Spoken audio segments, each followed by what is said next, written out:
আমরা কন্টাক্ট গুলো এই যে যে ইয়াগুলো ক্লিন করছি দেখেন এখানে এই ক্লিন করে এখানেও ক্লিন করছি যে কন্টাক্টগুলো যে যে ইয়ে ছিল কার্বন ছিল কার্বন সবগুলো আমরা এইভাবে দিয়ে এখানে ক্লিন করা হচ্ছে।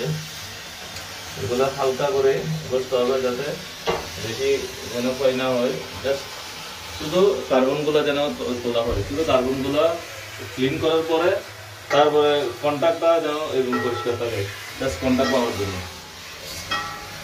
দেখেন এটা কীভাবে লাগাতে হয়, এটা এটা লকটা হচ্ছে এভাবে টানে ধরে বাস স্প্রে করে ছেড়ে দিবে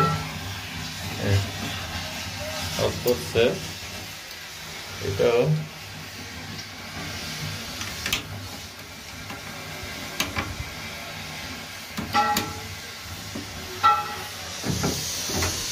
এটা ম্যাগনেট যখন কয়েলে লাগানো তখন এটা ম্যাগনেট ধরে এইভাবে এরকম করে, তখন একটার সাথে একটা কন্টাক্টে চলে যায়, তখন এখান থেকে এটার থেকে লাইন এদিক দিয়ে হয়ে মোটরে চলে যায়, ঠিক আছে।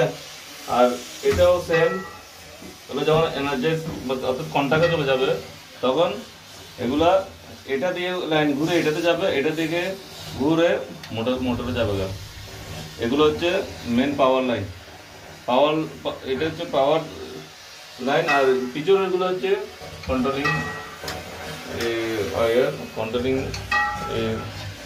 আপনার এই দুটো হচ্ছে কয়েলের। আর এখানে NONC আছে হোল্ডিং এর জন্য। আর আমরা একটাতে মোটামুটি যেভাবে দেখাইছি সেম ওয়ে সবগুলা এভাবে ক্লিন করে ফেলবো। ওকে, আল্লাহ হাফেজ।